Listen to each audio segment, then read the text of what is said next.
Okay guys, I want to welcome you to this introductory video of iLife. So iLife is a grouping of 3 Apple apps called GarageBand, iMovie, and iPhoto.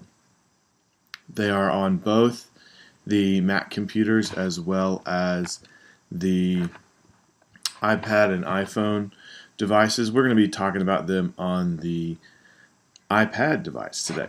So the first one we're going to look at is iPhoto. If we tap on iPhoto, it's going to open up, and iPhoto is a great place for us to have our pictures. It also allows us, as you can see, to create different projects. We can do a web journal, we could do slideshows, and we can even create photo books with it.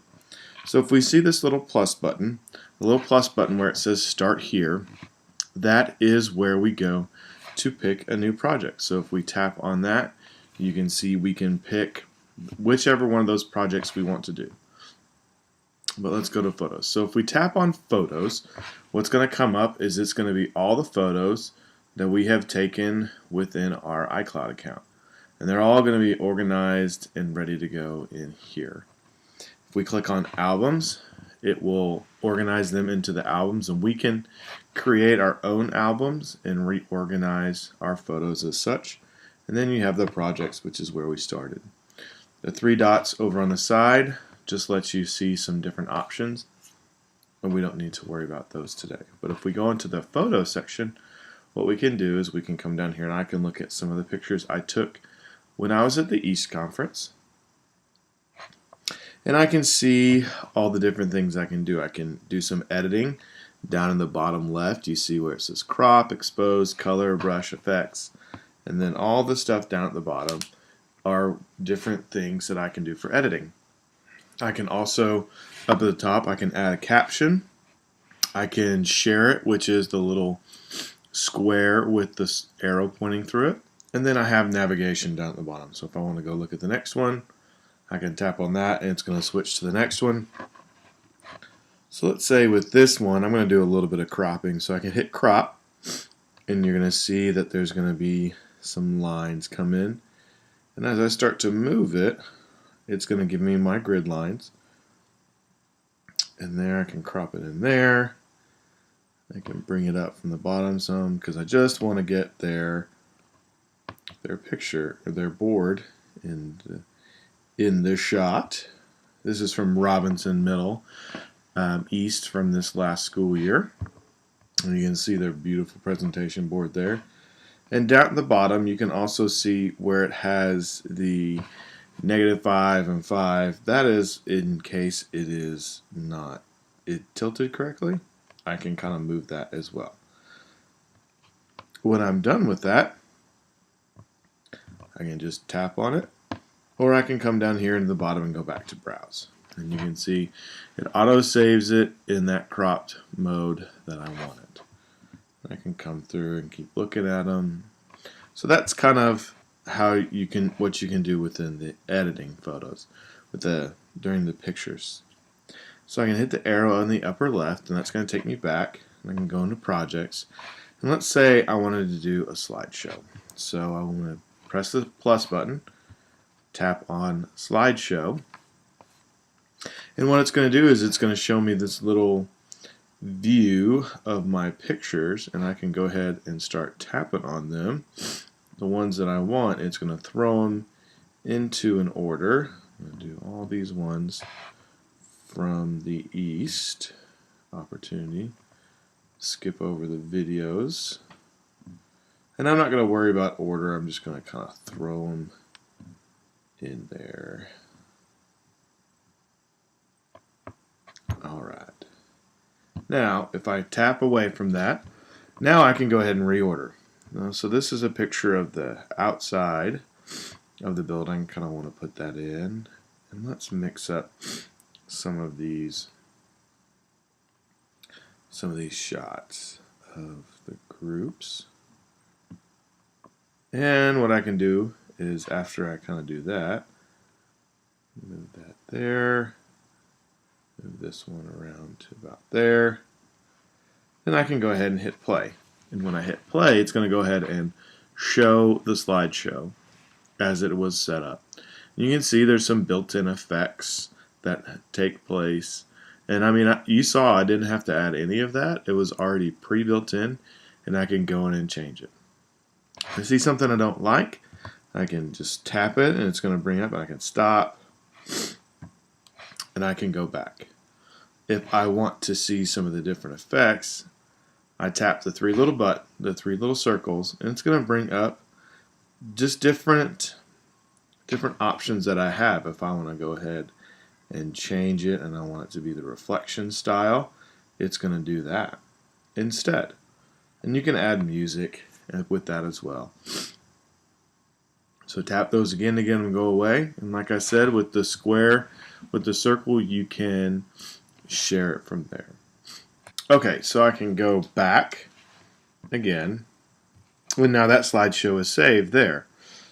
If I go back to photos, and just remember, so what iPhoto is it's a way to organize and create different projects with the pictures and films that you have created on here already. If you have questions, you can hit that little button. It's going to kind of show some different information for you. If you want to search for something, you have a little search down there at the bottom. And that's your quick overview of iPhoto. Now if we go to the next one that's on my list to the left, we can look at iMovie. So I'm going to go ahead and tap on iMovie, and what iMovie is a movie creator. But one of the things that I'm going to show you is I'm going to show you the trailers, because I think some of the trailers are probably some of the cooler parts of iMovie, and it's a great place to start. So to add something new, we have this plus button, which is in the upper right corner, and we want to go ahead and tap that, and that's where we can create a new movie or we can create a new trailer. If I tap trailer, it's going to take me to the different trailers. Now, all these are preset templates for whatever type of movie that it says. You know, scary movies, swashbucklers, teens, romance, retro, coming of age, Bollywood. Let's look at the Bollywood one. So I'm going to go ahead and tap on the Bollywood one, and I'm going to click Create Trailer. Great thing about it is all of it's already lined out for you. You don't have to worry about doing any of the storyboarding. The storyboarding is already set for you. So you can see I have the outline and the storyboard, and I can come in here and I can change any of these that I want. I can change the name. So it gives students a lot of creativity, a lot of creative rights. So you can see down below, outline in the middle, I have storyboard. If I tap on storyboard, what is great is I'm going to see all the different shots that are there. Not only am I going to see the shots, it shows what the shot needs to kind of look like. It also has a how long it's going to be. So for this first group picture, it's going to be 3.6 seconds. And you can see underneath the picture where I'm scrolling now, it's got all the video that I have created on anything with my same account. So I've got some stuff from Apple Academy on here. I've got some stuff from some trainings. But what I can also do is I can also shoot it myself. So you can see down at the bottom it has video, and I can also pick a photo. I can also just do a camera. And the cool thing about the camera is it's going to go ahead and pull up my camera, and when I hit play, I'm just going to take a shot of my screen. When I hit the record button, which is the big red one, it's going to count me in, and then it's going to go ahead and just shoot for the exact amount of time that I need. And then after that, it's done. It's going to let me, I can stop it, and it's going to take that and drop it straight into my trailer, which I think is really cool, because a lot of our students, they may not know exactly how to set up a shot or how long it's going to need to be. And so with that recording function that's already there, it's already built in and can help them to be the great filmers that they are. So if we go, I'm going to go ahead and go back a screen. and get back out of this trailer. And you can see it's going to save it right away. And I can watch it, share it, or I can put it to my different devices. So the other thing we can do is we can create a movie. It's going to give us some outlines and some style types as well. And then it's a lot of drag and drop, just like with the trailers. So it's a great options, and if you want to know more, we'll definitely get in there and do some more in some of our trainings, but also just play around. It's great fun. Remember, the question mark is what's going to give you some hints and tips and tricks for you to go ahead and use. Alright, let's go back to the home screen. One more to look at for iLife, and that's GarageBand. GarageBand is a really, really great way to infuse music into your classroom. So I can see it's going to open me up into the last instrument I was in, but I want to go back to the instruments. So I'm going to tap on the word instruments, and you can see all these. Now, when you first purchase the app, it is free. You do not get all of these instruments, but they only are $3.99 to get all of them. So it's a great way to kind of, get them all in there. And you can see that there are some instruments, and then there are some with this little gear around it. And you'll notice that down at the bottom it says like smart guitar or smart keyboard, whereas this one just says keyboard.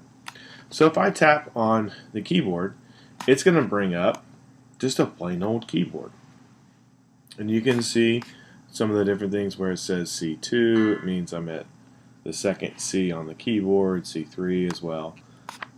But if I go back to the instruments and then I hit the smart keyboard, you're going to notice a difference. You're going to see I have just chords there. And what happens if I just tap on the chord, it's going to go ahead and play that chord. So it sets it up to where you can have very, very easy playing. So if you find a chord chart, for example, of a song, you can play it within 5 minutes. If you need to change the key, we have the little wrench, which is where our settings are. The wrench is our settings in most of our Apple apps. So we can see that we have metronome counted, and then we have the key signature, and that's where we can change our key. Let's say we wanted it in F sharp minor. And I'm going to go ahead and go back to settings and then just tap off of it. And you can see now all my chords have changed. And now it's in the key of F sharp minor. If I don't want a certain chord, what I can do is I can come back to the wrench and go to edit chords. In this way, I can take out chords I don't need. Let's say this A, I don't really need the A, so I can hit none, and it's going to take that one away and be done. Then I can come back, I can tap them and they're going to play this, or I can come up and it's going to go through all the chords. And just like if I had the pedal, I can tap it with the sustain and it's going to hold that. So it's a really great option. You can also change the types of keyboards that you have, a classic rock organ, and now it's just going to change the way that sounds. So it's pretty cool. And you can do this with all sorts of different instruments. One of my favorites are the strings, because you can create within your classroom a whole orchestra, just because you have your first violins. With this one, you just strum back and forth with your finger to get the full sound, and if you just tap, you will get the staccato version. So it's very, very cool. And then I can also change it to the notes, where I can press on them and get the sounds. So it's pretty cool. It's a great way for our students to really explore music, and we can expose them to lots of different music types and instruments that they might not be able to play just with one simple app. So guys, that is a quick overview of the iLife apps. Remember, iPhoto, iMovie, and GarageBand are your iLife apps. Thank you for watching, and we hope to see you again.